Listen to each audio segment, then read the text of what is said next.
Hola a todas las personas que nos siguen en este canal. Vamos a darle continuación a la lectura del 12º planeta, escrito por Zecharia Sitchin, ya fallecido en el 2010, traductor de las tablillas sumerias encontradas por miles en lo que hoy es la región de Mesopotamia. Y el mensaje extraído de esas tablillas lo tenemos aquí en estos libros de él de una manera privilegiada. Y nos hablan de una astronomía muy profunda que todavía al día de hoy no ha podido ser superada. Y nos hablan de hechos históricos, no de mitología ni de leyendas como han querido presentar los escritos en estas tablillas algunos investigadores europeos y estadounidenses. Lo ubican todo en la mitología o en las leyendas. Hay que ir por detrás de esas justificativas y descubrir que la ignorancia de esos llamados expertos es lo que lo hace a ellos llamarle a aquello que no entienden que es mito, que es mitología o que es leyenda. No le entendemos, entonces eso tiene que ser mito o mitología porque ellos se ven, esos expertos europeos, estadounidenses, se ven como la máxima capacidad de desarrollo, de civilización que existe en el mundo. Ellos se ven como que son lo máximo y todo lo miden desde ellos. Lo que no se parece a ellos o lo que ellos no tienen, otros en el mundo no lo pueden tener. Otras culturas pasadas no pueden tener lo que ellos tienen hoy, porque para ellos significa un anacronismo. Y entonces todo lo ubican en eso. No, eso es mitología, eso es leyendas de ellos. No es posible que 3.000 o 5.000 o 10.000 o 20.000 o 50.000 años atrás estas personas tuvieran tecnología que no tenemos hoy. Para ellos eso es imposible. Entonces es el punto de vista de esos llamados expertos que Zecharia Sitchin siempre critica en sus libros. Zecharia Sitchin escribió como 10 o 11 libros sobre las tablillas, extraídos de las tablillas, sus lecturas, y nos presenta esa realidad y esa crítica a esos llamados expertos. En la última parte que leíamos sobre las ciudades que fueron repartidas entre los principales líderes de estas personas que vinieron del 12º planeta y las ciudades que ellos fundaron, las instalaciones tecnológicas que ubicaron en esas ciudades, personas con miles y miles de millones de años más avanzados tecnológicamente, psicológicamente que nosotros. Entonces, cosas que ni la imaginamos ya sucedieron y tenemos el privilegio de ver esas cosas en estos libros. Entonces nos hablaban de la última parte, entonces, cómo se fueron repartiendo lugares, ciudades, cargos, responsabilidades entre ellos. Sigue diciendo la lectura. De la hermana de Enlil y Enki, la enfermera Niñursak, o llamada también Sud, después llamada Ninmat, tampoco se olvidaron. Enlil puso a su cargo, Enlil era el comandante en jefe de ellos aquí en la tierra, y residía ahí en una ciudad en Mesopotamia. Entonces repartía cargos, responsabilidades. Y llegó una etapa en que ellos también se le asignaban a los principales líderes constelaciones, dependiendo de lo que hacía el sujeto aquí, de ellos, qué tipo de trabajo, qué tipo de actividad. Entonces, dependiendo de esos aspectos, se le asignaba una constelación. Virgo, Toro, cordero, cosas así se le asignaban. Entonces, como se le decía en el video anterior, el nombre de las constelaciones no se le puso porque esas agrupaciones de estrellas tuvieran forma de una virgen o de un león, de un cordero, de una serpiente o de un dragón o de un toro, sino que el nombre se le puso a esas constelaciones que tenemos el día de hoy ya listadas en el espacio, se le puso en referencia a la actividad que ellos tenían aquí, algunos de ellos, y no dependiendo de que esas agrupaciones de estrellas pudieran tener una forma de un carnero, de un animal o lo que fuera. Muchos expertos europeos y estadounidenses cayeron en ese error y Zecharia Sitchin los cuestiona por eso, porque ellos imaginaban que los sumerios le habían colocado el nombre a esas agrupaciones de estrellas y ellos veían que no tenía ninguna forma de ese animal, de ese pez cabra, de esa ballena, de ese toro. No tenía ninguna forma de ese animal, de un guerrero, Sagitario. Y Zecharia Sitchin los cuestiona porque dice, no, ustedes están equivocados. Es que el nombre de los sumerios no se lo dieron a esas agrupaciones de estrellas porque tuvieran forma de algún animal, sino dependiendo de la actividad del personaje de estos señores, los Anunnaki o Anakin, dependiendo de la actividad que ellos realizaban aquí, o del tiempo en que estaba realizando esa actividad, se le dio el nombre a esas constelaciones para honrarlos. A esa Ninhursag, o Sut, o Ningmat, hermana de los otros dos líderes, medio hermana, eran los tres hermanastros, los tres eran hermanastros, hijos del mismo padre, el rey Anu, que reside en Nibiru, el rey de Nibiru. Entonces eran los tres jefes principales aquí en la tierra, ellos tres. A Ningmat se le dio, o Ninhursag, o Nut, se le honró, dándole el nombre de la constelación Virgo. Ella no pudo casarse nunca porque su padre Anu le prohibió y la envió aquí al planeta, como envía a sus tres hijos, a sus dos otros medio hermanos también. Entonces ella se le veía como doncella, como Virgo, pero no en el sentido de lo que la vemos hoy, como una mujer que no ha tenido relaciones sexuales, no. Simplemente que no estaba casada, pero tenía hijas e hijos. A ella se le honró con la constelación que se le llama Virgo. Un tiempo después, o miles de años después, ella le cedería esa honra, ese nombre de esa constelación a una de ellas también llamada Ningmat, llamada Inanna o Ishtar en otro idioma. Se le honró a Inanna, a Ishtar, con el nombre de la constelación de Virgo, como si ella fuera la doncella. Ninhursag o Ningmat se la cedió. Sigue diciendo la lectura entonces: mientras se fundaban estos centros de mando, de organización social, de ciudades, la finalización de Nippur, que era la ciudad central donde residía Enlil, el comandante en jefe, donde tenía su residencia. Mientras se fundaban estos centros, la finalización de Nippur vino seguida por la construcción del espaciopuerto de los Nefilim, Anakin o Anunnakis en la tierra. Los textos dejan claro que Nippur era el lugar donde las palabras, las órdenes, se pronunciaban. Ahí era que estaba el comandante en jefe, entonces las órdenes salían lógicamente de ese lugar.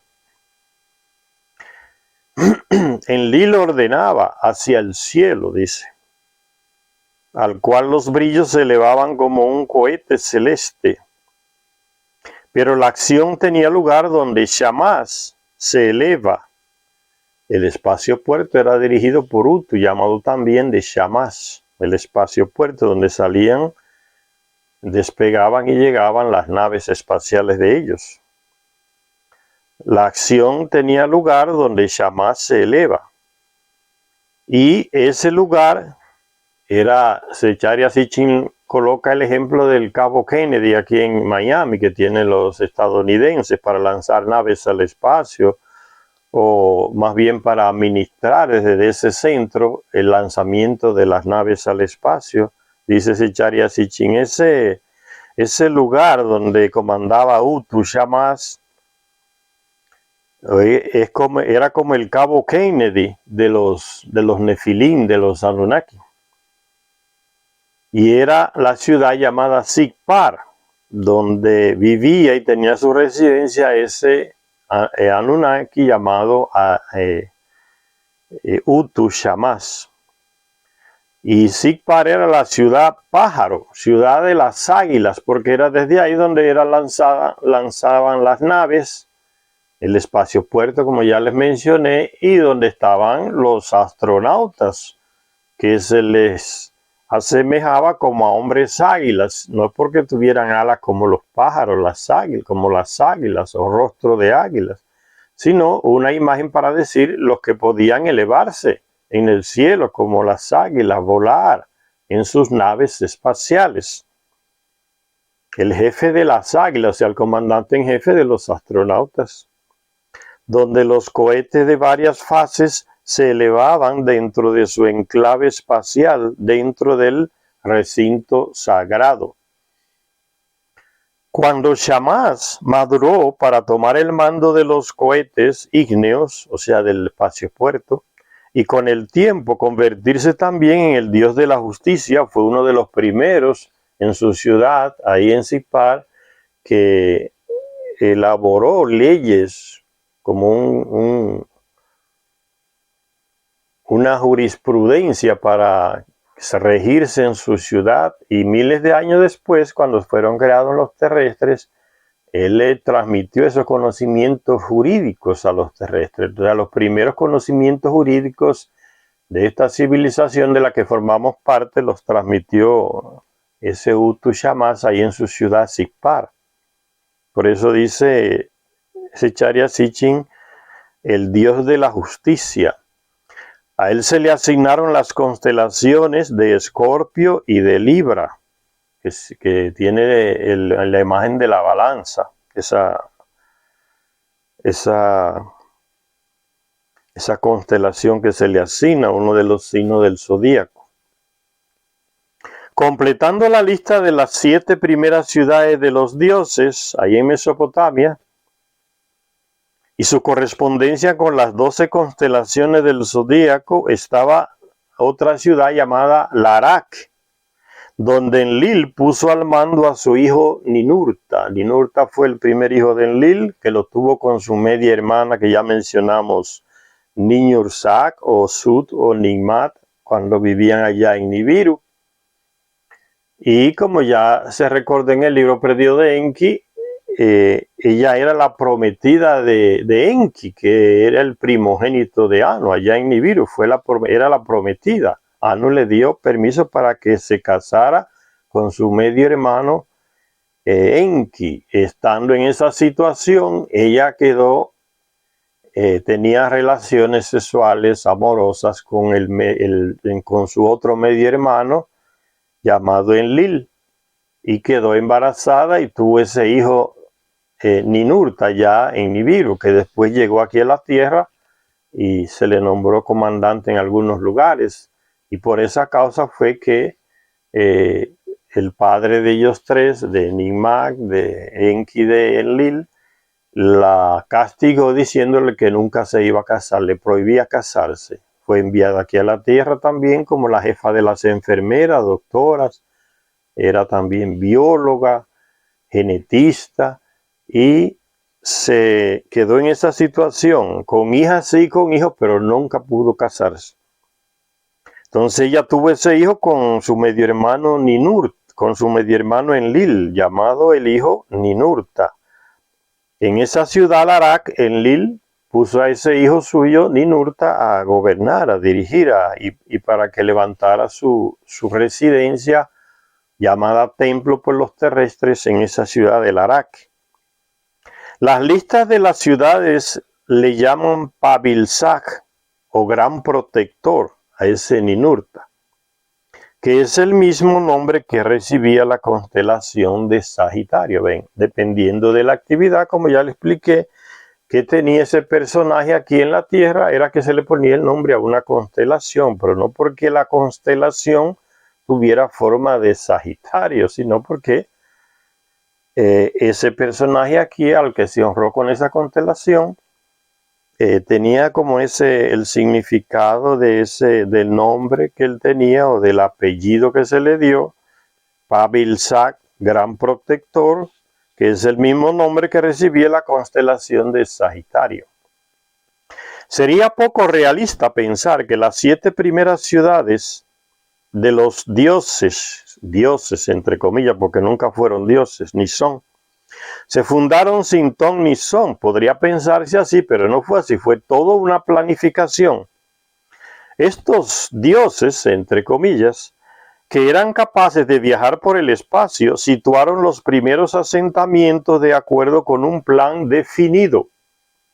No fue al azar, sirviendo a una necesidad vital: poder aterrizar en la Tierra y poder abandonarla para volver a su planeta. ¿Cuál era el plan maestro?, se pregunta Zecharia Sitchin. Mientras buscamos una respuesta, nos haremos una pregunta. ¿Cuál es el origen del símbolo astronómico y astrológico de la Tierra? Un círculo dividido en dos por una cruz en ángulo recto, el símbolo que utilizamos para identificar un objetivo. Si ustedes ven, encima de un edificio a veces o de una plataforma petrolera hay un lugar donde aterrizan, donde posan los helicópteros, y ese lugar está siempre, señalado por un círculo con una cruz adentro, y está el símbolo aquí. Se usa al día de hoy, fíjense, y viene ya de ellos. Ellos crearon ese símbolo para marcar un lugar de aterrizaje o de pozo, más bien, de una nave. Este símbolo se remonta a los orígenes de la astronomía y la astrología en Sumer, y es idéntico al jeroglífico egipcio que significa lugar. Ahí, en ese lugar tiene que posar esa nave.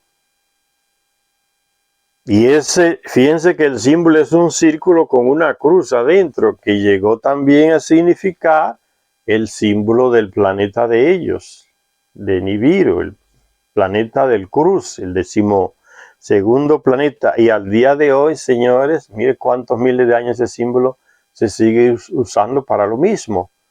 En esa cruz, dentro de un círculo, ahí posa el helicóptero, sea encima de un edificio, encima de una plataforma petrolera, en un aeropuerto, un lugar donde posa el helicóptero.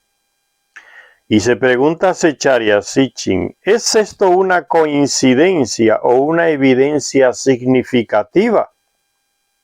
¿Aterrizaban los nefilín en la tierra imponiendo sobre su imagen o mapa algún tipo de objetivo? Los nefilín eran forasteros en la tierra, porque vinieron de su planeta. Mientras exploraban su superficie desde el espacio, mientras exploraban la superficie de la Tierra desde el espacio, debieron prestar especial atención a las montañas y a las cordilleras. Estas debían representar cierto riesgo durante los aterrizajes y los despegues, pero también podían servir como puntos de referencia para la navegación. Por ejemplo, hay 2 montañas, pueden ser un obstáculo para la nave que viene descendiendo hacia una llanura que está más al frente, pero también pueden usarse esas 2 montañas como una referencia. La nave viene desde arriba, y si ve las montañas primero, entonces ya sabe que ese es el camino. Entonces ellas pueden hacer el papel como de balizas, o sea, indicadores de que siguiendo la línea que pasa por encima de ellas o en medio de ellas, se va por el camino correcto al lugar de aterrizaje de la nave. Eso es lo que está queriendo decir Secharia Sitchin, no es nada complicado. Hoy se hacen con luces, no con montañas. Aunque hay lugares que sí, que todavía se usan montañas, porque los aeropuertos son muy complicados de llegar, pero normalmente se usan como balizas luces de color morado, que desde la altura el piloto las ve y sabe ya que esa es la pista de aterrizaje que le corresponde, porque son unas luces diferenciadas de las otras, en línea recta. Y eso es lo que está queriendo decir Secharia Sitchin aquí. Dice, atención, montañas y a las cordilleras. Estas debían representar cierto riesgo durante los aterrizajes y los despegues, pero también podían servir como puntos de referencia para la navegación. Sí, mientras volaban por encima del océano Índico, los nefilim miraban hacia la tierra entre los ríos, o sea, hacia la región de Mesopotamia, que habían elegido para sus primeros esfuerzos colonizadores, verían un punto de referencia incontestable, el monte Ararat. Entonces, que los guiaba a ellos para ubicarse por donde debía ser el aterrizaje. Para situarnos un poco aquí, ellos venían por acá y para ver el punto de aterrizaje por aquí se guiaban por un monte grande que existe aquí, llama el monte Ararat, aquí en Turquía, entre Turquía y Armenia. Entonces el monte está por aquí altísimo y ellos que vienen a descender por aquí ya ven el monte y se guían para el aterrizaje en esta región que es llana, aquí donde estaba el espacio puerto, primero de ellos antediluviano, antes del diluvio. Entonces dice el monte Ararat, un macizo volcánico extinto este monte. El Ararat domina la meseta de Armenia, donde en la actualidad se encuentran las fronteras de Turquía, de Irán y de Armenia, de esos tres países. Se eleva en los lados este y norte hasta los 900 metros de altitud y en el noroeste hasta los 1500 metros. El macizo tiene unos 40 kilómetros de diámetro, un inmenso torreón que emerge de la superficie de la tierra. Es como una baliza natural para indicar el camino. Otros rasgos lo hacen resaltar no solo en el horizonte, sino también desde la altura, desde los cielos. En primer lugar, está situado casi a mitad de camino entre dos lagos, el lago Van y el lago Sevan. En segundo lugar, dos picos se elevan desde el alto macizo, el pequeño Ararat, que tiene 3.900 metros de altitud, y el gran Ararat, que tiene 5.100 metros, o sea, más de 5 kilómetros de alto. Y el gran...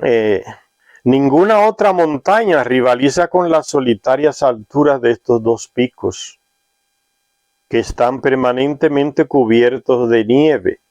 Son como dos brillantes balizas entre los dos lagos que a la luz del día actúan como reflectores gigantes para indicarles el camino a las naves que vienen desde el espacio.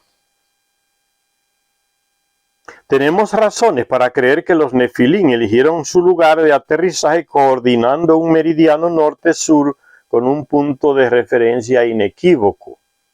Una cultura tan avanzada no va a hacer las cosas así por así, a lo loco, como se dice, sin ton ni son, sino que todo fue planificado. Tenían la tecnología y la capacidad para desde el cielo ver los lugares más adecuados para ellos llegar con sus naves, aterrizar con sus naves, amerizar con sus naves, despegar también con sus naves. En el norte de Mesopotamia, los fácilmente identificables picos gemelos del Ararat serían un punto de referencia obvio, un meridiano trazado a través del centro del doble Ararat cortaría por la mitad el río Éufrates. Ese era el objetivo, el lugar seleccionado para el espacio puerto. Aquí está la imagen, la figura, ¿no? Corta el río Éufrates aquí. Aquí está la referencia a Ararat. Entonces corta el río Éufrates. Entonces sería el punto. Ahí estaba en una ciudad de Mesopotamia, Sippar, estaba el espacio puerto, y estas fueron como las referencias que se tomaron. Este es el espacio puerto antes del diluvio. Después del diluvio fue todo destruido, tuvieron que hacerlo en otro lugar, pero siguieron tomando como referencia a los picos del monte Ararat cuando hicieron el otro espacio puerto. Entonces dice, corta el río Éufrates. Ese era el objetivo, el lugar seleccionado para el espacio puerto. ¿Se podría aterrizar y despegar fácilmente de allí?, se pregunta Zecharia Sitchin. La respuesta es sí, se podía. El lugar elegido se encuentra en una llanura. Las cordilleras que rodean Mesopotamia se encuentran a una distancia sustancial. Las más altas al este, al nordeste y al norte son las cordilleras que rodean a Mesopotamia, no interferirían con una lanzadera espacial que entrase desde el sudoeste. Era accesible el lugar, es decir, se podían sacar de allí astronautas y materiales sin demasiadas complicaciones. Una vez más, la respuesta es sí. El lugar era de fácil acceso por tierra y a través del Éufrates también, por el agua. Y lo más importante, ¿había en las cercanías alguna fuente de energía para las naves, para los instrumentos que se tenían ahí? ¿Había en las cercanías alguna fuente de energía, de combustible que permitiera disponer de luz y de fuerza? La respuesta es un enfático sí de nuevo. La curva del río Éufrates, donde se estableció Sippar, era una de las fuentes más ricas de la antigüedad en betumes de superficie, productos del petróleo que emanaban a través de pozos naturales y que se podían recoger de la superficie sin tener que cavar o perforar. Podemos imaginarnos a Enlil rodeado por sus tenientes en el puesto de mando de la nave espacial, trazando la cruz dentro del círculo en un mapa. Quizás preguntara, ¿qué nombre le daremos al lugar que hemos marcado?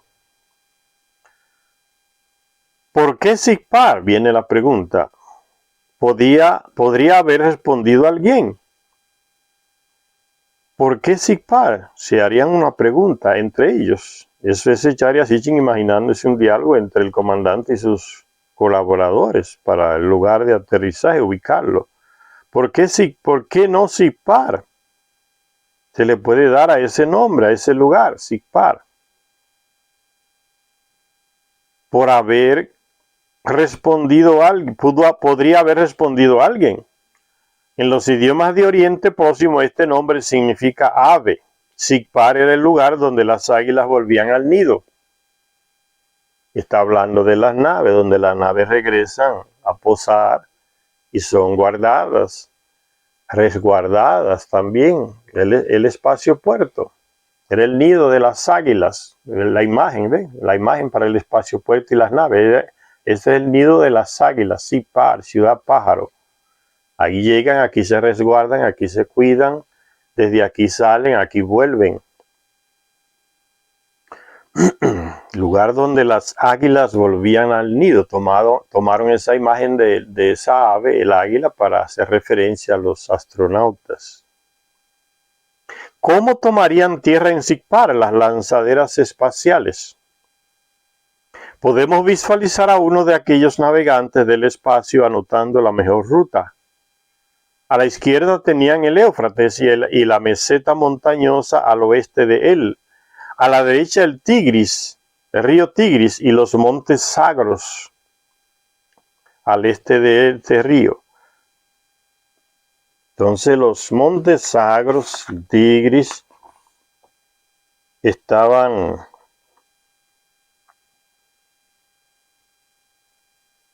está hablando de estos dos ríos, el Tigris y el Éufrates, y estas fueron las ciudades que ellos fundaron. Está hablando de esta región, de Mesopotamia. Y aquí está Sicpar, al lado del río Éufrates. Sicpar, aquí está la primera ciudad, Sicpar, al lado del río. Tenían fuente de agua, fuente de material, de energía. Y al día de hoy, esa región de Irak y Kuwait, ahí también sigue siendo una gran fuente de esa energía que sale de la tierra en forma de betumes líquido, el famoso petróleo. Dice, si la nave tenía que aproximarse a Sicpar con un fácil ángulo de 45 grados con respecto al meridiano del Ararat, su rumbo le llevaría sin ningún tipo de complicación entre estas dos peligrosas áreas.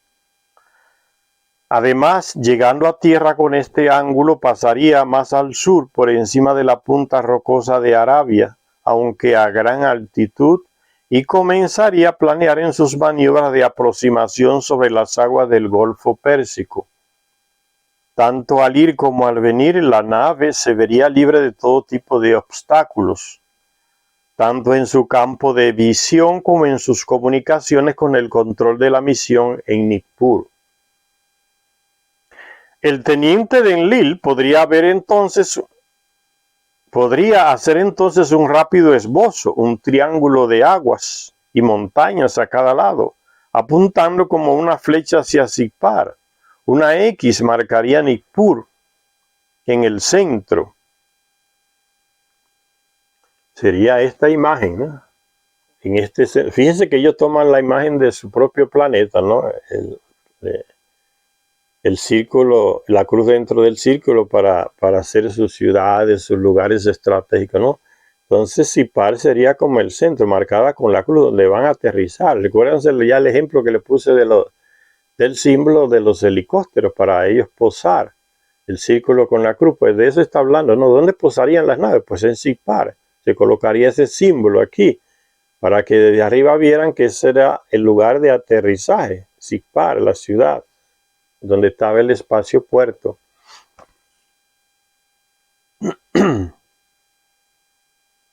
Y sigue diciendo entonces, se marcaría una X a Nippur en el centro. El teniente de Enlil podría hacer entonces un rápido esbozo, un triángulo de aguas y montañas. Un triángulo de aguas y montañas, está aquí, ¿ve? Un triángulo de aguas y montañas. Aquí están las aguas. Aquí y aquí están las montañas. Un triángulo de aguas, montañas. Y en el centro entonces estaría Sicpar, la ciudad de las águilas, ciudad pájaro, donde está el espacio puerto. Por increíble que parezca, este esbozo no lo hicimos nosotros. Referente a la imagen que le mostré, dice Zecharia Sitchin. Este dibujo estaba grabado en un objeto de cerámica desenterrado en Susa, una ciudad ahí en Mesopotamia antigua, en un estrato datado en los alrededores del 3200 a.C., 3200 años antes. Nos trae a la mente el planisferio que describía la ruta y el plan de vuelo, que estaba basado en segmento de 45 grados. Esta imagen nos trae a la memoria el planisferio que le mostré en la lectura anterior, ese disco redondo en cerámica que los expertos no conseguían descifrar, ni decir que realmente era, ni leer mucho menos. Y algunos terminaron haciendo el ridículo diciendo que tenía que ser algo mágico relacionado con algún ritual mágico. Un mapa estelar en forma de planisferio. Dice entonces, siguiendo la lectura, el establecimiento de asentamientos en la tierra no es algo que los Nefilim hicieron a la buena de Dios, se estudiaron todas las alternativas, o sea, que hicieran así a lo que saliera, no. Se estudiaron todas las alternativas, se evaluaron todos los recursos, se tuvieron en cuenta todos los riesgos. Por otra parte, los mismos planos de cada asentamiento se trazaron con sumo cuidado para que todo se adaptara al patrón final, cuyo objetivo era perfilar el rumbo para la toma de tierra en Sippar, donde estaba el espacio puerto. Nadie ha intentado ver con anterioridad un plan maestro en la dispersión de los asentamientos sumerios. Todas esas ciudades sumerias no fueron elaboradas así por así, responden a un plan maestro. Todas estas ciudades, sus ubicaciones, responden a un plan maestro. Eso nos está queriendo decir Zecharia Sitchin. Esos personajes no improvisaban, no hacían las cosas así a lo que saliera. Todo era planificado. Pero si echamos un vistazo a las 7 primeras ciudades que se fundaron, nos encontraremos con que Basti-Bira, que era donde se fundían los metales que traían, el oro y otros, Shurpak y Nippur están en una línea que corre precisamente en un ángulo de 45 grados con respecto al meridiano de Ararat, y que la línea cruzaba el meridiano exactamente en Sippar, donde estaba el espacio puerto.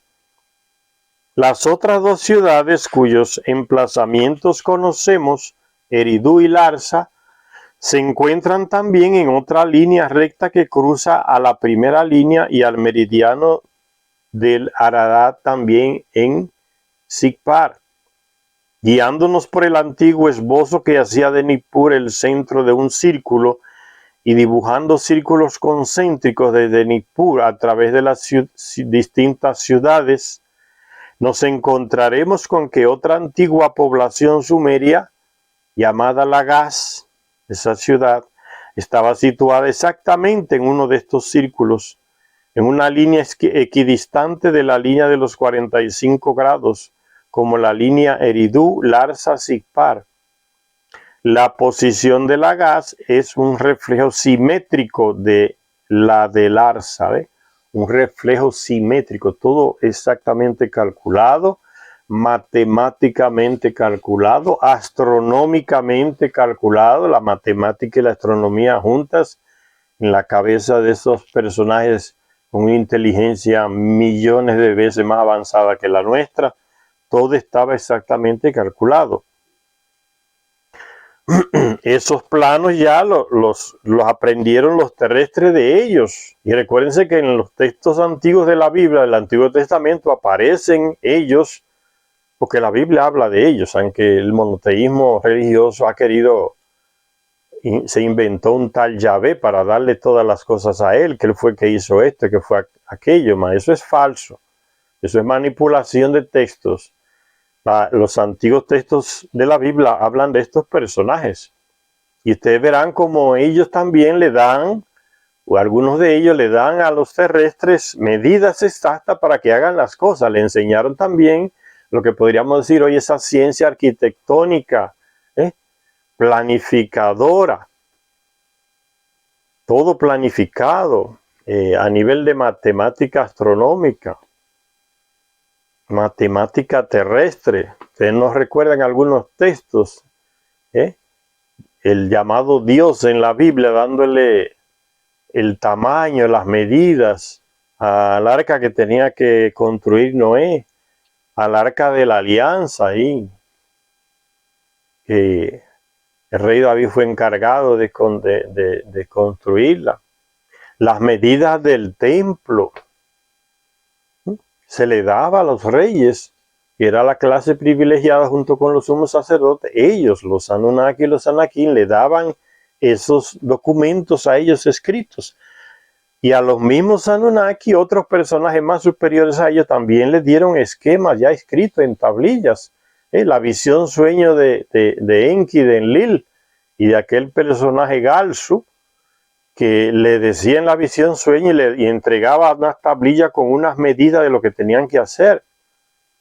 O sea, esa arquitectura que podríamos llamar divina, porque los terrestres le comenzaron a llamar dioses a ellos engañosamente. Esa arquitectura divina no viene de ellos. Esa matemática divina, podríamos decir, usando ese término religioso, no viene de ellos. Todo bien planificado, igual que hace un arquitecto o un medidor de terreno con sus aparatos midiendo todo exactamente para que todo cuadre en ángulos, en líneas, en círculos. Nos viene de ellos. De esto está hablando, o sea, todo fue elaborado, esas ciudades ahí en Mesopotamia de ellos, todo fue elaborado simétricamente para que no fuera una cosa como de locos, así por así o por azar. Por eso se le llama entonces, uno dice la matemática divina, la arqueología divina, la arqueología, no la arquitectura divina, porque viene de ellos. Se la enseñaron a los terrestres y le daban los mapas. Cuando un rey quería construirle una residencia a uno de ellos mismos se encargaban de enviarle al rey o de presentarle el plano personalmente. Mira, aquí están a las cosas según estas medidas. Y el rey buscaba especialistas, arquitectos y gente que sabía de construcción y le mostraba los planos. Esto es lo que el Dios, los señores, esto es lo que ellos quieren o lo que él quiere que se construya. Y en tal lugar, aquí están las medidas. Y los arquitectos, constructores, entonces llevaban a cabo la obra. No vino de ellos ese conocimiento que al día de hoy. Por eso nos enseñaron a construir ciudades, a construir canales, a construir represas, a construir residencias enormes. No viene de allá, de ellos. Y de esto es que está hablando Zecharia Sitchin. Guiándonos por el antiguo esbozo que hacía de Nippur el centro de un círculo y dibujando círculos concéntricos desde Nippur, a través de las distintas ciudades nos encontramos con que otra antigua población sumeria llamada Lagash estaba situada exactamente en uno de estos círculos, en una línea equidistante de la línea de los 45 grados, como la línea Eridu Larsa Sikpar. La posición de Lagash es un reflejo simétrico de la de Larsa. Aunque la posición del Arak, viendo el halo brillante, significa el Arak, sigue siendo desconocida, el lugar lógico para ella estaría en el punto 5. O sea, Zecharia Sitchin está diciendo a la época que escribe ese libro que no se ha descubierto dónde estaba ubicada la Arak, esa ciudad que fundó Enlil. Pero dice que estaba dentro que estaba dentro de uno de estos círculos que se hacían a partir de Nippur, como el centro del comando. Estaba dentro de uno de estos círculos, la ciudad de Larak. Eso nos está queriendo decir. ¿Dónde estaba ubicada? Zecharia Sitchin dice, no se ha descubierto todavía, pero debía de estar en uno de estos lugares. En el número 5 por ahí que aparece, debería de estar esa ciudad Larak ubicada, porque formaba parte de ese plano de la construcción de esas ciudades ahí en Mesopotamia. Las ciudades que se encontraban a lo largo de cada línea estaban de hecho a 6 beru, aproximadamente 60 kilómetros, 6 beru, de distancia entre ellas, o sea, una medida exacta entre cada ciudad. Creemos que este era el plan maestro de los Nefilim, Anakim o Anunnaki. Después de elegir la mejor situación para su espaciopuerto, que estaba en Sikpar, situaron el resto de asentamientos según un patrón que perfilaba la ruta de vuelo para llegar a él. En el centro pusieron a Nippur, donde estaba situado el enlace cielo-tierra. Ahí, en la ciudad de Nippur, enlace cielo y tierra. ¿Por qué? Porque ahí estaba ubicado el gobierno, que era Enlil, el comando en jefe. Y en sus instalaciones, en su residencia, tenía esos instrumentos que les servían para comunicarse con el planeta Nibiru, para diseñar las coordenadas espaciales para las naves que iban y venían. sea, es el centro de comando, como decía Zecharia Sitchin anteriormente, era como el cabo Kennedy de los Anunnaki, donde está todo el centro de coordinación, el central de esas lanzaderas espaciales. Y sigue diciendo, entonces el hombre no podrá volver a ver ni las ciudades de los dioses originales ni sus ruinas, pues fueron destruidas por el diluvio que barrería la tierra tiempo después. Recuérdense que ellos llegaron aquí a la tierra cuando estaba por la mitad el fin de la edad de hielo, de esa edad de hielo, de una edad de hielo, que ya han habido varias en el planeta. Entonces estaba llegando al fin y llegó al fin con el diluvio, cuando terminó de derretirse esa gran muralla de hielo allá en la Antártida y esa ola de kilómetros de altura barrió la tierra entera y llegó y arrasó con todas estas construcciones sepultadas para siempre, todo ese proyecto de los Nefilín o Anunnaki o Anakim ahí en Mesopotamia. Entonces tuvieron después del diluvio que reconstruir todas esas ciudades, muchas fueron reconstruidas por ellos en el mismo lugar donde estaban las otras, pero algunas quedaron tan profundamente cubiertas por el lodo que no pudieron ser reconstruidas en el lugar. La base estaba muy débil, muy frágil por el lodo acumulado, entonces tuvieron que cambiarla de lugar, algunas de ellas, de esas antiguas ciudades. Por eso dice Zecharia Sitchin, el hombre no podrá volver a ver ni las ciudades de los dioses originales ni sus ruinas, pues fueron destruidas por el diluvio que barrería la tierra tiempo después. Pero podemos saber mucho de ellas gracias a que el deber sagrado de los reyes mesopotámicos era reconstruir una y otra vez los recintos sagrados. ¿Ve? Lo que le estaba diciendo. A los reyes que eran al principio designados por el Anunnaki o el Anakim que vivía en esa ciudad, se les daban los planos para que construyera en el mismo lugar donde había estado la construcción antigua. Los reconstructores subrayaron su escrupulosa observancia de los planos originales en las dedicatorias inscritas, como se puede ver en una de ellas, descubierta por aquel investigador francés llamado de apellido Layard. Y dice esa inscripción antigua, el imperecedero plano del terreno, aquel al cual para el futuro la construcción determinó, es seguido, es el que lleva los dibujos de los tiempos de antaño y las anotaciones del cielo superior.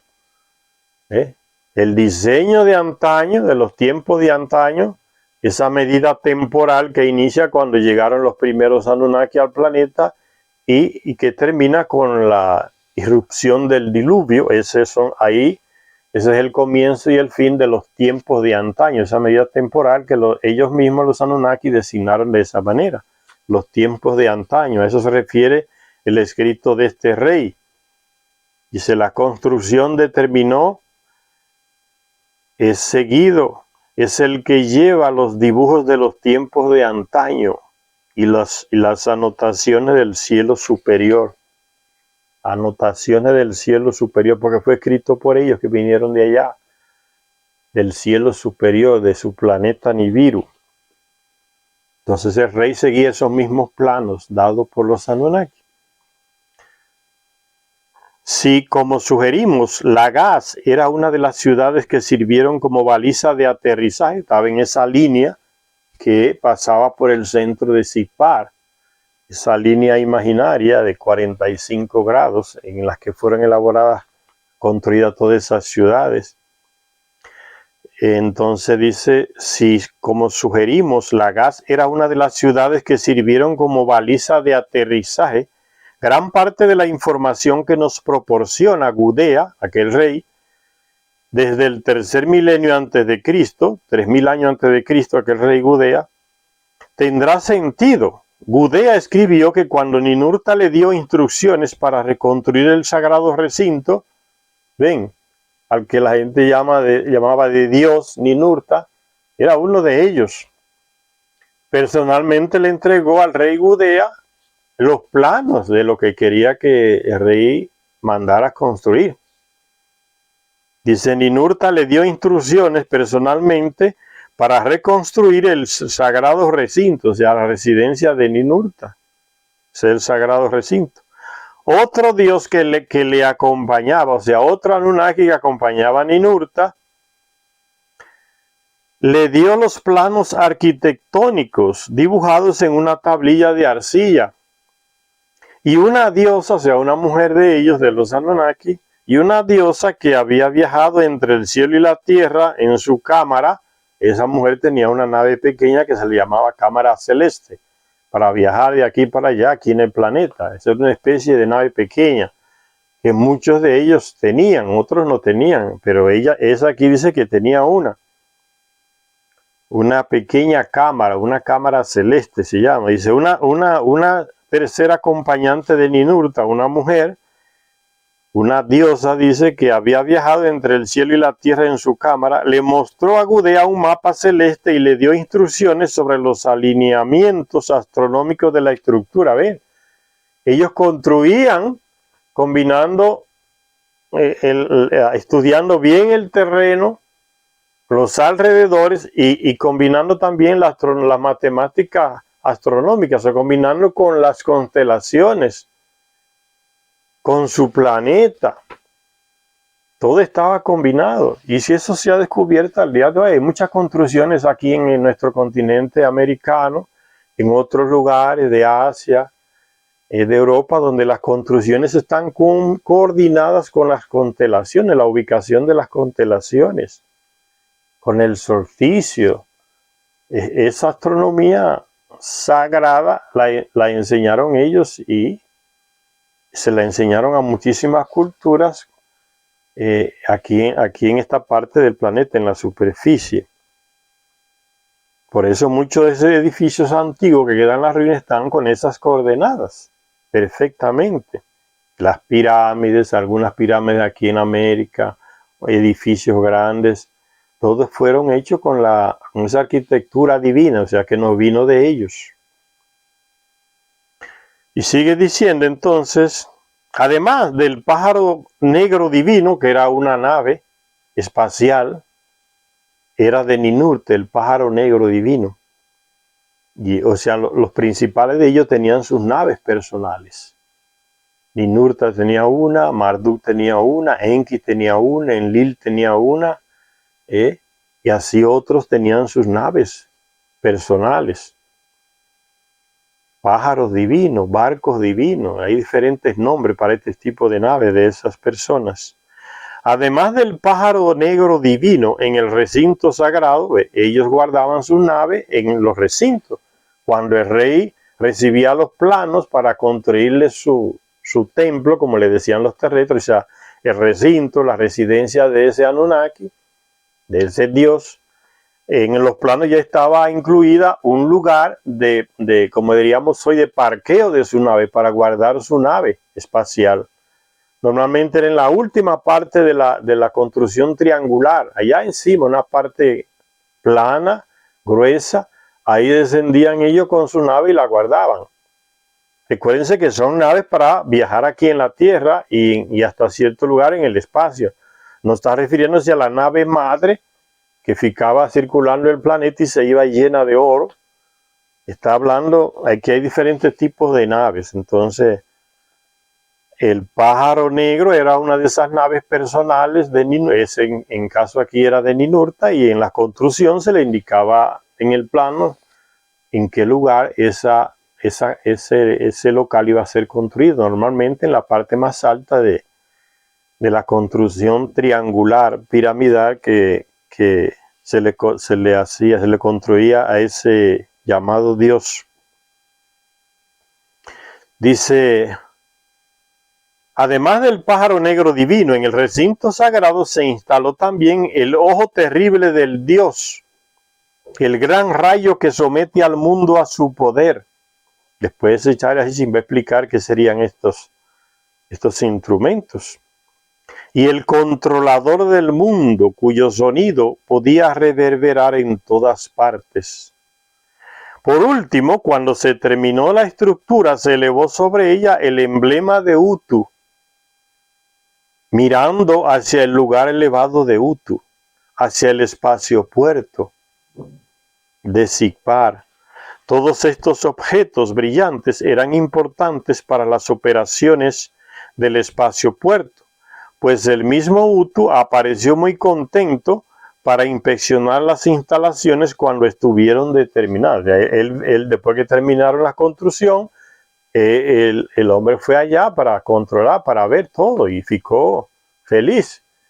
Lo hicieron bien, la construyeron bien. Esos son los dioses. Por eso le digo, coloquen, cuando habla de dioses, colóquenlo entre comillas. Son esos ellos, esos personajes, los Anakin, los Anunnaki, que los Nefilim, también como se le llama en la Biblia. Entonces, cuando leamos esos términos aquí de divinos, hay que verlos desde ese punto de vista, Son personas de otro planeta que le enseñaron a los terrestres engañosamente que ellos son dioses. Dice, Utu apareció muy contento. Ese Utu Shamash, que era el comandante de Sigpar, donde estaba el espacio puerto, apareció muy contento para inspeccionar las instalaciones cuando estuvieran terminadas. Cuando estuvieron terminadas. Las representaciones sumerias primitivas suelen mostrar enormes estructuras construidas en las épocas más primitivas con juncos y madera, que se levantaban en los campos entre el ganado que pastaba. La suposición común de que esas estructuras debían ser establos para el ganado se contradice. Vean, los expertos otra vez de nuevo equivocándose. Y se echaría así criticándolo solapadamente. Suponían que esas estructuras en el campo abierto donde pastaba el ganado, a veces estos expertos suponían que debían ser establos para el ganado. Y esta suposición, dice Secharia Sitchin, se contradice con los pilares que invariablemente se ven sobresaliendo de los tejados de esas estructuras. Aquí están diferentes estructuras con salientes en los techos. ¿Ven? Los expertos pensaban que eso eran establos para ganado. Entonces, ¿para qué estas salientes? La ignorancia hace que ellos nombren lo que no entienden con el nombre que ellos les daba la gana. Una ridiculez. No son. Eso es mitología. Eso es leyenda. Eso era para guardar el ganado. Aquello era para hacer ejercicios o oraciones o magia. Esas estupideces de esos expertos. Secharia Sitchin desvenda. ¿Qué son todas estas salientes? Son antenas. Antenas para algún aparato que había ahí instalado. Dice, la suposición común de que esas estructuras debían ser establos para el ganado se contradice con los pilares que invariablemente se ven sobresaliendo de los tejados de las estructuras. Aquí se ve cómo se lleva una de esas estructuras en un barco. Va en un pequeño barco, aquí van dos remando, aquí va el personaje central y aquí se nota un aparato que tiene también como unas antenas. Eso viene a recordar un poco la imagen de la famosa, de esa arca que cargaban los David, su gente, el arca de la alianza, que dice que mataba al que se acercaba a ella, estaba revestida en oro, entonces tenía unas barras grandes de madera para poder cargarla, o sea, tenía radiactividad o electricidad en una potencia enorme. Son aparatos de ellos para comunicación. Dice, el propósito de estos pilares, como se puede ver, era el de dar soporte a unos o más pares de anillos cuya función se desconoce, dice Zecharia Sitchin.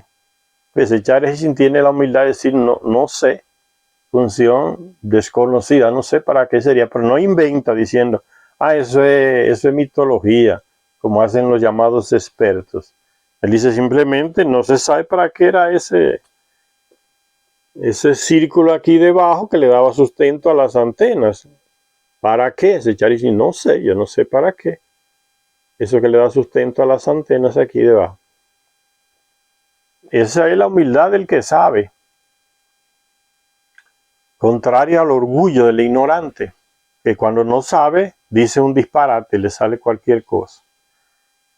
La ignorancia es así, es siempre se va por lo superficial. Ahora me viene a la mente la actuación, eso es cultura en muchos países, señores. Y como están las redes sociales ahora y esa comunicación mundial llamada internet, mucha gente copia errores de otras culturas, los asume como propios. En Estados Unidos se usa mucho la cultura de hablar y hacer y después reflexionar. Y después pensar. Sueltan lo que le venga, lo primero que le llegue a la boca. No importa si va a ofender, si va a destruir famas personales o lo que sea, si va a ser un disparate enorme. Después que sueltan el disparate, entonces es que reflexionan sobre lo que hicieron, aparecen unas disculpas y un pedido de perdón. Eso es común y mucha gente copia esa actitud, hace cosas y dice cosas puro disparate, porque no para pensar antes de hablar. Se le olvida que tienen dos oídos para escuchar, reflexionar y de una sola boca para hablar. No, sueltan las cosas. Llega un tipo allá con otra tipa aquí, llegan a un lugar y comienzan a soltar insultos a una persona de repente así por nada. Después piden perdón en las redes sociales. Yo pido perdón porque yo que me pasé, que no debía hacer eso. Y eso es muy común, se ha vuelto cultura. Señor, piense lo que va a decir. ¿Por qué? Por la ignorancia, por la falta de formación. Soltar disparate y después correr a pedir perdón, como si todo se resolviera con una disculpa. No es así que funciona la cosa, no todo se resuelve con un sorry, con un excuse me, como se usa allá en Estados Unidos. No, hay cosas que usted las quiebra y es como el huevo, no hay manera de restablecerlo como estaba antes. No, yo pido disculpas a la familia porque ofendí, sí, pero va a tener que pagar por la mierda que hizo, ¿no? Piense primero. Y entonces esa misma mentalidad en esos expertos europeos se volvió cultura en muchos lugares del mundo. Hablar disparate, decir y hacer disparate y después entonces aparecer arrepentido. No, que eso estuvo mal, no debía haber hecho. Y con cara compungida, pero cuando lo estaban haciendo, eran capaces hasta de matar al que le dijera lo contrario. No, eso está mal, espera, no hagas eso. Eran capaces de matarlo, porque era un orgullo y una fuerza y un convencimiento. Por eso cuando piden disculpas nadie se lo cree, porque la palabra disculpa no tiene ni la mínima fuerza de la que usaron para hacer y decir los disparates que estaban haciendo y diciendo. Ellos mismos se desacreditaron. ¿Quién va a dudar de que esos tipos van a hacer lo mismo de nuevo? ¿Ustedes creen que por esa disculpa que pidió ya se curó de ese actuar irresponsable? Dispare y después averigüe qué fue. Así que actúan. Entonces, hay que asumir las consecuencias. Esos expertos que no saben lo que son, dicen, no, eso son cosas para el ganado. Después entonces de muchos años dicen, estábamos equivocados. Es diferente a decir que todo el mundo se equivoca. Eso no es una justificación para hacer y hacer tomar actitudes que parecen de gente salvaje, no de gente que tiene razón para pensar y analizar antes de. Eso es propio de humanos. Es una propiedad humana, no es de los... Es humano, es de nosotros, pensar antes de hacer. Dice, el propósito de los pilares, como se puede ver, era el de dar soporte a uno o a más pares de anillos, entre comillas, cuya función se desconoce, reconoce Zecharia Sitchin. Pero, aunque estas estructuras se levantaran en los campos, habría que preguntarse si en realidad se hicieron para alojar ganado. Los pictogramas sumerios representan la palabra Dur o Tur, que significa morada, lugar de reunión, dibujando lo que sin ninguna duda representa a las mismas estructuras que muestran en los sellos cilíndricos, pero dejando claro que el principal rasgo de la estructura no era el cobertizo para guardar ganado, sino las antenas. En la entrada de los templos y dentro del recinto sagrado de los dioses también se ponían pilares con una especie de anillos. Dice, en la entrada de los templos y el recinto donde moraba el Anunnaki. El recinto sagrado, que creían que eran dioses. Se colocaba ese tipo de construcción, de antena. Era una protección. Era una protección que colocaban ese tipo de cosas. Entonces no era para guardar ganado, porque ¿cómo a guardar ganado delante de la casa de la construcción del Anunnaki, que tenía las mismas construcciones así parecidas? No era para guardar ganado, porque ¿quién iba a guardar ganado al lado de la casa de esos señores? Bueno, el ganado estaba en el campo. Entonces las estructuras responden a otro tipo de utilización, no para guardar el ganado. Ahí se colocaban enfrente de los templos, o sea, de la residencia de ellos, de los llamados dioses, estas estructuras.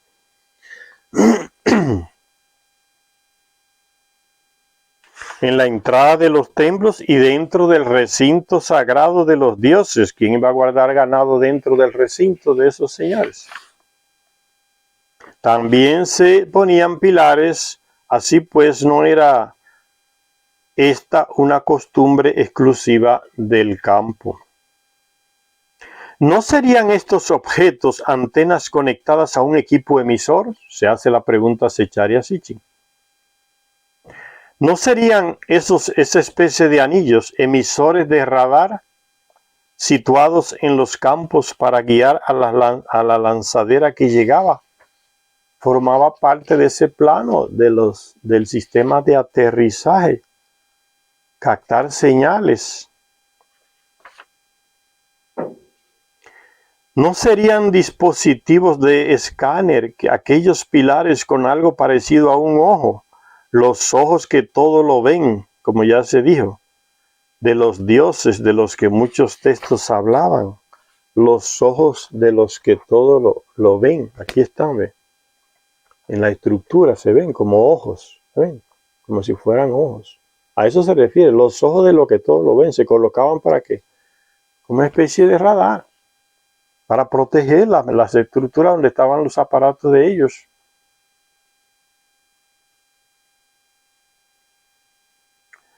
Dice, además,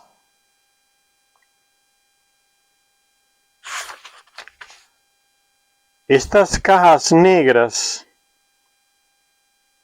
dice, sabemos que el equipo al que todos estos dispositivos estaban conectados era transportable.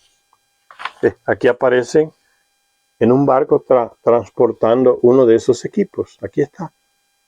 Eran transportables, muchos de ellos, de esos equipos. Como aquella famosa Arca de la Alianza, era transportable. Y no todo el mundo lo podía transportar. Dice, estas cajas negras, entre comillas, cajas negras, En referencia, quiere decir Secharia Sichinaki, a que tenían gran información dentro. Estas cajas negras, por su aspecto, nos traen a la mente el arca de la alianza que construyera Moisés, siguiendo las instrucciones de Dios. El cofre estaba hecho de madera y revestida de oro por ambos lados, dos superficies conductoras de la electricidad aisladas por la madera que había entre ellas. El catporet, también de oro, se colocaba encima del cofre y se sostenía con dos querubines, hablando de la imagen del arca de la alianza. Dos querubines de oro macizo. No está clara la naturaleza del carboret, que según especulan los expertos significaría cubierta.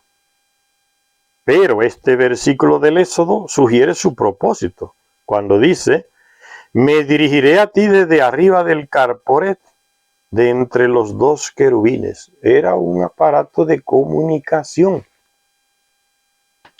que tenía una fuente de energía muy, muy grande, que era capaz de matar al que la tocaba. Que era lo que evitaba que los sacerdotes especiales, designados especialmente para cargar el arca de la alianza, que no la podía cargar cualquier persona, que no tenía la protección. En el mismo texto bíblico dice que uno de ellos se acercó, que no tenía la protección, y fue fulminado, o sea, un choque eléctrico de miles de voltios. El oro era la conductividad y la madera era el que aislaba. Ahí podían asegurarla y cargarla. La idea de que el arca de la alianza fuera, dice, pero este versículo del Éxodo siempre sugiere el propósito del arca de la alianza, cuando dice: me dirigiré a ti desde arriba del carporet, entre los dos querubines. Ellos dos especies de seres alados que estaban encima del arca de la alianza. La idea de que el arca de la alianza fuera principalmente una caja de comunicaciones alimentada eléctricamente se fortalece por las instrucciones dadas en lo relativo a su transporte. Los Anunnakis, en la Biblia dice que fue el Dios que le dio las instrucciones a Moisés. Las instrucciones que se le dio cómo debía ser transportado este aparato, este objeto. Dice, había que llevarla con dos largas varas de madera, son los aislantes, que debían pasar a través de 4 anillos de oro. Nadie debía tocar el cofre en sí. Y en cierta ocasión en que un israelita lo hizo, cayó muerto al instante, como si hubiera sido fulminado por una descarga eléctrica de alto voltaje. Es lógico que un equipo tan aparentemente sobrenatural, en la mentalidad de esas personas terrestres de esa época, eso era algo sobrenatural porque no conocían la tecnología. ¿Ven lo que les digo a veces? El que conoce avanza, el desconocimiento causa miedo, causa terror, causa desastre. Por el desconocimiento el tipo se acerca y toca una fuente de energía muy, muy, muy potente y cae fulminado. ¿Cómo es que ellos se interpretan? Dios lo mató. ¿Ve? La ignorancia hace ese tipo de reflexión. Es Dios que lo mató.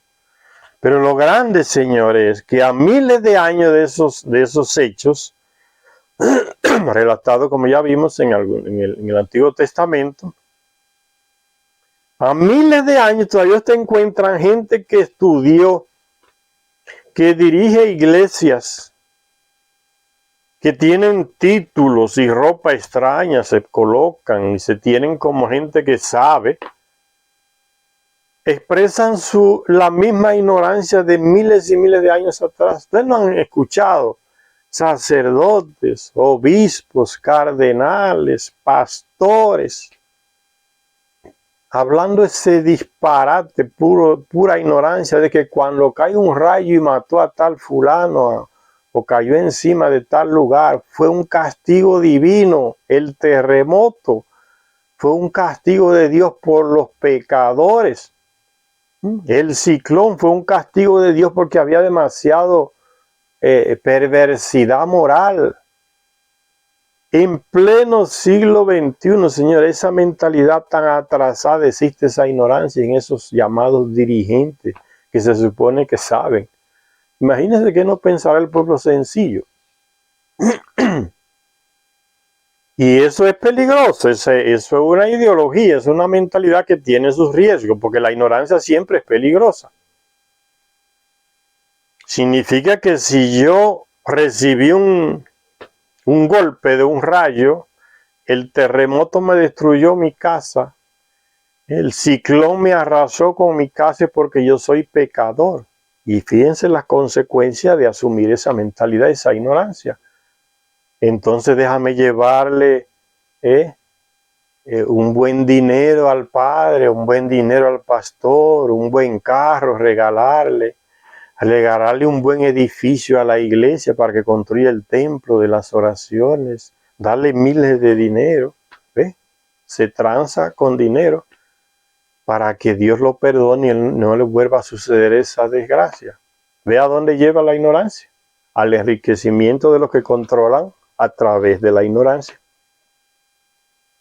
que se presenta como intermediario del que mandó el rayo, el que mandó el ciclón, del que mandó la tormenta que destruyó a todo el mundo inocente y pobre, que lo llevó a todo el mundo por delante.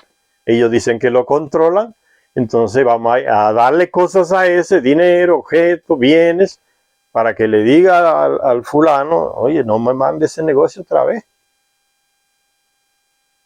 Y es la misma mentalidad que se refleja en el libro de Job, que está en el Antiguo Testamento. El ejemplo del sufriente, que la iglesia lo usa, las iglesias lo usan para seguir manipulando. El conformismo de la gente, esa ideología de la ignorancia, ¿no? Dios tenía animales, tenía ganado, tenía riqueza, tenía tierra, tenía de todo.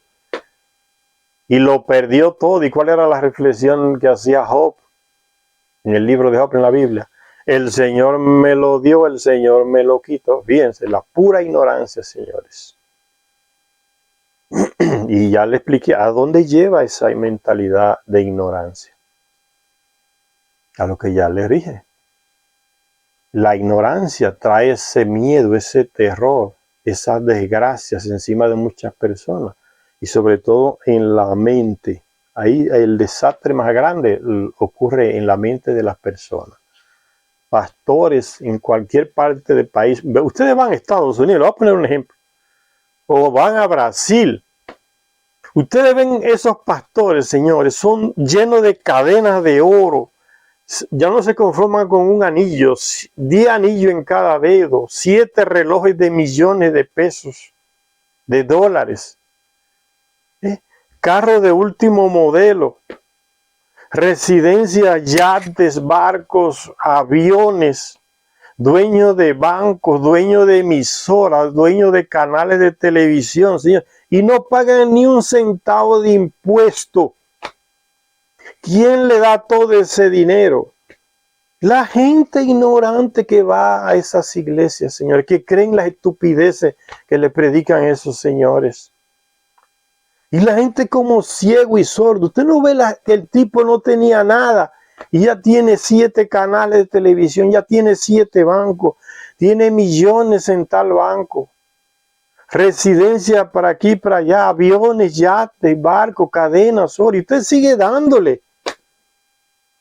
Y no paga un centavo de impuesto. ¿A dónde lleva la ignorancia?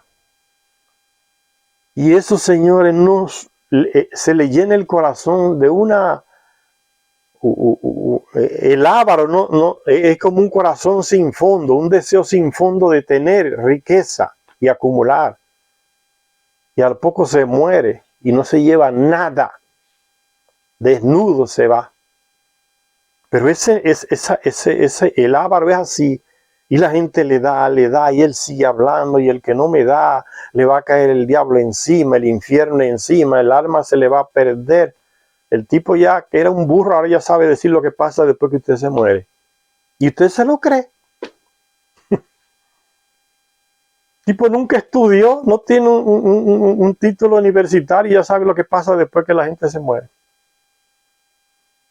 Y usted se lo cree, la ignorancia lleva a la miseria, pero no solamente a la miseria material, a la miseria intelectual. Usted no avanza con la ignorancia, se atrasa, se atrasa.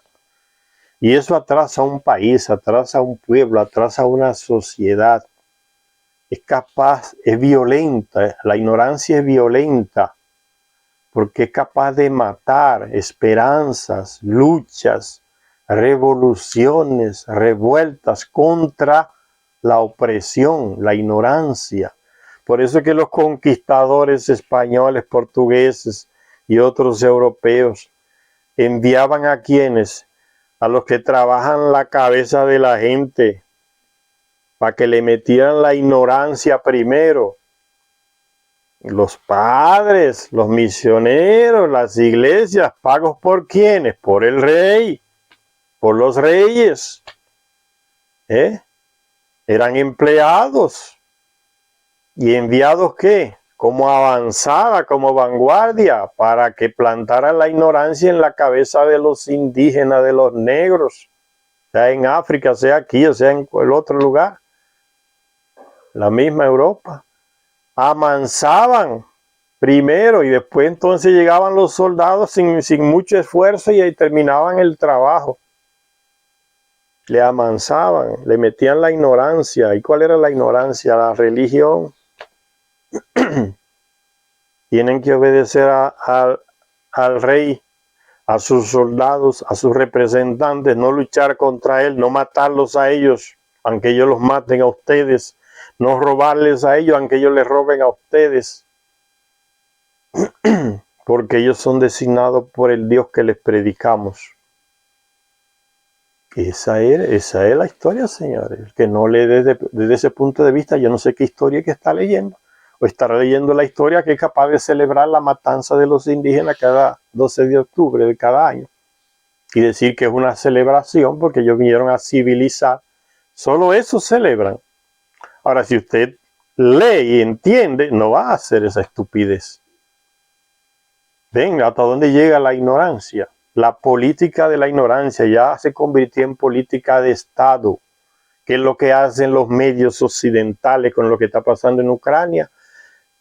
Manipular la mente de la gente. Los malos son los rusos. Donde quiera que estén hay que eliminarlos, parar los negocios con ellos.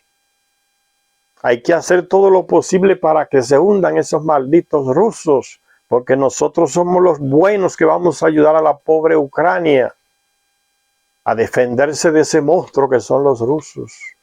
Nosotros bombardeamos a Yugoslavia, bombardeamos a Irak, derribamos aviones civiles en Irán, invadimos casi todos los países de América Latina, tumbamos los gobiernos electos por el pueblo de ellos, matamos miles y miles y nadie nos llevó a la justicia, nadie nos llamó de diablos, nadie nos expulsó de las organizaciones internacionales, nadie nos expulsó de las instituciones de deportes mundiales. ¿Ve la hipocresía, señores? ¿Y eso quién lo transmite? Los medios de comunicación. La nueva religión. ¿Para qué? Para meterle la ignorancia a la gente. Ahora, cuando usted quiere y dice, yo no voy a caer en esa, usted tiene que buscar, si sigue viendo la televisión que le presentan en su país, que es de ellos, los medios de comunicación, todos los tienen controlados. Usted busca un medio ruso, un medio de noticias de Irán, un medio de noticias aquí en América Latina que sea independiente de esas grandes corporaciones que están todas conectadas con Estados Unidos, sea en Europa, sea aquí. Y ahí usted tiene otra visión, por eso la están prohibiendo. Los europeos tienen vetado ver los canales de Rusia, de Irán. ¿Por qué? ¿Por qué? Porque presentan la otra cara de la moneda. Por eso hay que leer. Así se avanza. se descubre la farsa y la mentira, que es pura ideología, es política de Estado, desinformar. Y en esa desinformación caen, nadie está libre de eso, señores. Presidentes, diputados, senadores, religiosos, gente común del pueblo. Hay gente que solo sabe lo que pasa en el mundo según lo que él ve en la televisión que tiene en su casa. No tiene acceso a ningún libro o no le gusta leer. Entonces la visión del mundo de la mayoría de la gente en nuestro pueblo es esa. Está en ese aparatito llamado televisión. Una cosa que es controlada por ellos. Por eso la gente dice, no, hay que acabar con los rusos. Sí, es verdad. ¿Cuál es su fuente de información? Yo lo vi en la televisión. Y de ahí no pasa. ¿Ves? La ignorancia se institucionaliza. Y hace desgracias, ¿no? Que condena a un pueblo entero, los rusos. O sea, todos los rusos son enemigos. Sea un niñito que acabó de nacer y ya por ser ruso ya es enemigo. Ven, ellos no miden lo que van a hacer. La política contra los rusos, entonces los fanáticos que hay en diferentes pueblos, usted ve en Italia la gente en la calle acabando con una mujer que va con su hijo porque es rusa. ¿Qué culpa tiene esa mujer y ese niño de ser ruso? ¿Qué hicieron ellos a Ucrania? Aquel monte de bandidos y nazistas que está gobernando Ucrania, que ya prohibió todos los partidos de oposición para el tipo quedarse y seguir gobernando y robando, porque es lo que está haciendo, robando y mintiendo y gobernando. No quiere oposición. ¿Cómo le dirían a ese tipo aquí en América Latina, los estadounidenses y los europeos? Ah, ese es un violador de los derechos humanos, eso es un régimen. Así le dirían. Aquellos ladrones que están gobernando Ucrania, el país más corrupto de Europa. Por eso no lo han querido aceptar en la Unión Europea. Los mismos que le están ayudando a los europeos. No lo han querido aceptar. Que es el país más corrupto que hay en Europa. Y cuando se dice país se refiere a los gobernantes de ellos, no al pueblo en común. Esos son los que están ahí queriendo aparecer en todos los lugares del mundo. Ayuden a la pobre Ucrania. Mándenle armas. Nos están acabando los rusos. Mentira. Esa es la gran mentira. Son asesinos, neonazistas, corruptos desde hace muchos años, golpistas. Todos los canales de televisión contrarios los cerró el tan Zelensky, aquel payaso mentiroso de Ucrania. Lo cerró todos los de oposición. Metió preso a todos los políticos de oposición. Y roba y roba y roba y roba y no paran. Aquí le llamarían, eso es un régimen dictatorial, no sé cuánto, que no tiene libertad y llega una comisión de la ONU, vamos a investigar lo que está pasando en Venezuela y en Cuba, están violando los derechos humanos, hay que ir allá. Esa es la hipocresía que le meten a la gente y la gente se lo cree y los medios lo repiten como una matraca, una campana, ¿no? Y diariamente, señores, diariamente, agarren los periódicos de sus países, van a ver, todos contra Rusia, todos contra Rusia. Nadie recuerda que Estados Unidos y Europa bombardeó a Yugoslavia, sin ninguna declaración de guerra por parte de Yugoslavia. La desgarró y la partió en miles de pedazos y mató miles de gente inocente. La desgarró hasta el día de hoy. Ahora son un monte de repúblicas distintas. Miren lo que hizo en Libia, en Irak. Y la gente no ve, no aprende. ¿Por qué? Porque no leen, no se le está dando la lectura, no se le tiene acceso a la lectura. El leer aclara la mente, así avanzamos, señores. Y terminando esta visión que hace Zecharia Sitchin de la comparación de estos aparatos con el arca de la alianza, dice que mató a un israelita que se acercó y la tocó, cayó fulminado. Es lógico que un equipo tan aparentemente sobrenatural, para ellos, los ignorantes, pues permitía comunicarse con la divinidad, y ellos no entendían eso. ¿Cómo que con este aparatico yo me puedo comunicar con uno de los dioses que está lejísimo? No entendían. Y al día de hoy todavía hay gente que no entiende. ¿Cómo que en un celular aparece mi imagen? ¿Qué es eso? ¿Qué brujería es esa? Dirían algunos. Todavía hasta el día de hoy. Eso pasaba también, ¿no? Veían esos aparatos como una cosa extraña, sobrenatural. Eso es cosa de los dioses. Dice, es lógico que un equipo tan aparentemente sobrenatural, dice Zecharia Sitchin, pues permitía comunicarse con la divinidad, los dioses, aunque la divinidad estuviera en algún otro lugar. Se convirtiera en objeto de veneración, en un símbolo de culto sagrado. ¿Ves? Ponerle la mano, entonces ya era como tocar al Dios y le viene un milagro. Es lo mismo que hacen los ignorantes hoy. Le pone la mano al santo, le pone la mano a la cruz, le pone la mano al sacerdote, le pone la mano al pastor, le besa la mano, porque algo se le pegará, porque ese tiene el bien. Y yo no. La misma ignorancia continúa hasta el día de hoy. Dice, los templos esos objetos se volvieron objetos de veneración sagrada. O sea, la nave, el pedazo de una de las naves de ellos era venerado, como que era algo sagrado, que le daba suerte o vida a los que lo tocaban o salud. Hasta ahí llegaron y eso sigue pasando al día de hoy.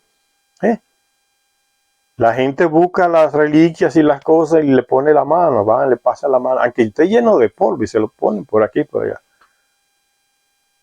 Es la misma ignorancia. Entonces dice Zecharia Sitchin, los templos de Lagash, Ur, Mari y de otros lugares antiguos tenían entre sus objetos devocionales, unos ídolos ojos. La gente los tenía para darles como un objeto de devoción, como uno tiene una cruz o un santo, objeto de devoción, se le prende vela, se le pasa la mano, se le reza, se le lleva algún presente, algún regalo a ese objeto que para esa persona que ignora representa como la misma divinidad y le puede venir algún favor de vuelta, ¿no? Un toma y dame. El ejemplo más sobresaliente se encontraba en el templo del ojo de Tel Brak, en el noroeste de Mesopotamia. Este templo del cuarto milenio antes de Cristo recibió este nombre no solo por los centenares de símbolos del ojo, tenía muchos ojos pintados por todas las paredes, ese templo, y que se desenterraron allí, sino principalmente porque en el lugar más sagrado del templo solo había un altar sobre el que se exponía una enorme piedra con un doble ojo simbólico. Solo había eso, aquí ve, un altar de piedra con dos ojos simbólicos. Está haciendo referencia a un aparato de comunicación. Ellos no conocen, no saben, son ignorantes, entonces lo adoraban como si fuera algo que tenga que ver con la divinidad, con Dios, y esperaban algún favor. La ignorancia comenzó cuando los Anunnaki se declararon dioses. Yo le puedo dar la resurrección a quien yo quiera, dijo Inanna, y el Mardú dijo, yo le puedo dar la vida eterna al que yo quiera. Ese par de mentirosos hasta el día de hoy sigue influenciando la humanidad a través de las distintas religiones, en puro engaño. Crean, si van a creer, crean en el creador de todo. Ese no es manipulable. En ese creen los Anunnaki, que son una inteligencia mil millones de veces más superior a nosotros. El creador de todo no es manipulable. No tiene locales, no tiene representantes, no tiene intermediarios, no comunica, no anda vigilando a nadie, no condena a nadie, no tiene infierno, no tiene purgatorio, no tiene representantes. Que récele al creador de todo, pídale favores, va a ver que se realizan.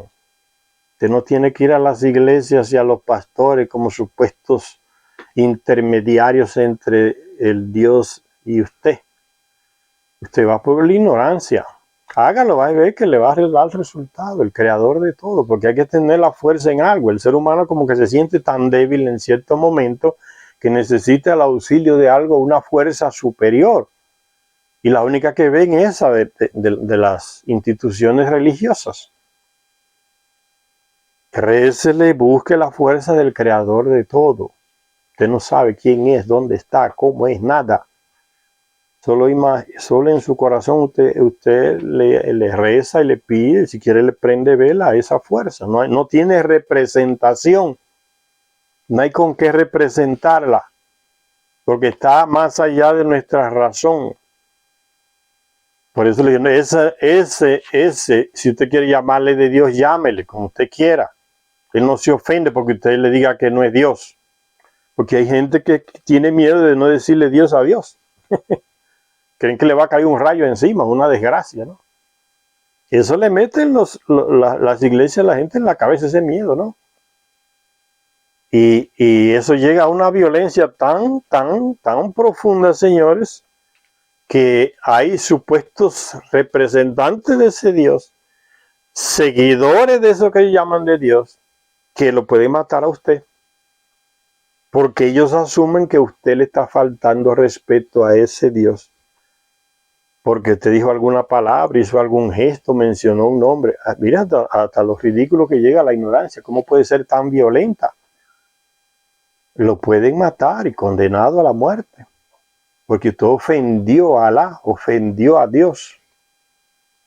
Hay millones de muertos por eso. Eso no estamos hablando aquí de una cosa tan banal. Eso es realidad brutal. Eso hay que leer la historia. Realidad brutal y sangrienta, deshumana. Lean la historia de las religiones. A sangre y fuego se han impuesto esas grandes que tenemos hoy. Para terminar la lectura, entonces, sigue diciendo aquí esta parte. Muy probablemente debía ser una simulación del verdadero objeto divino, el terrible ojo de Ninurta, como ya decía el texto antiguo, o el del centro del control de la misión del Lil en Nippur. Una simulación debería de ser. Y la tienen como un objeto de veneración en los templos y la gente va y le pasa la mano, le lleva cosas, le reza, le pide. Control de la misión de Lil en Nippur podía ser una representación también, acerca del cual un antiguo escriba dijo: su elevado ojo explora la tierra, su elevado rayo busca por la tierra. La llanura de Mesopotamia necesitaba, según parece, la elevación de las plataformas. Ve la explicación de Sechari Asichi, más razonable. La llanura de Mesopotamia, donde estaban todos esos objetos, la mayoría de ellos, necesitaba, según parece, la elevación de plataformas sobre las cuales colocar el equipo relacionado con el espacio, con la comunicación espacial. Ni los textos ni las representaciones artísticas dejan duda de que las estructuras iban desde las más primitivas cabañas de campo hasta las posteriores plataformas de varios niveles a las que había que subir por escaleras o rampas que llevaban desde un amplio nivel inferior, que era como la base, hasta un estrecho nivel superior, en forma de pirámide. En la cúspide del Sigurat, que es esa construcción piramidal, se construía la verdadera residencia del Dios, lo que le dije, ¿no? Allá arriba estaba el garaje, decimos hoy, de la nave del Dios, y su residencia. Él bajaba y entraba ahí, dormía, vivía, y nadie del común lo veía. Porque el no dejarse ver crea como un misterio en la cabeza del populacho, ¿no? Cuando un cantante quiere ser misterioso, él desaparece de la prensa. Los paparazzi andan para aquí, para allá y no encuentran al tipo. Y se matan y el tipo desapareció. Mientras más desaparecido, más misterioso. Entonces la gente se siente como más atraído. ¿Qué será? ¿Cómo estará? ¿Qué dirá? Cuando el tipo aparece de repente y manda un rayo de información o algo, eso sale en todos los periódicos, ¿no? Última noticia, fulano, y la gente loco por ver ese tipo. Pues esa misma técnica lo usaban los Anunnaki, nos viene de ellos, esconderse del populacho, y así se le tenía como personaje misterioso. Y terminamos diciendo entonces En la cúspide del Sigurá se construía la verdadera residencia del dios, rodeada por un amplio patio amurallado donde se albergaban su pájaro y sus armas. ¿Ves? La nave, que es el pájaro celeste, y las armas, tecnología muy avanzada de ese personaje, de ese dios, de ese Anakin, Anunnaki. En un Sigurá que se representó en un sello cilíndrico, no solo se muestra la habitual construcción escalonada, sino también dos antenas de anillo con una altura similar a la de 3 niveles. Aquí está, señores. Esta es la imagen.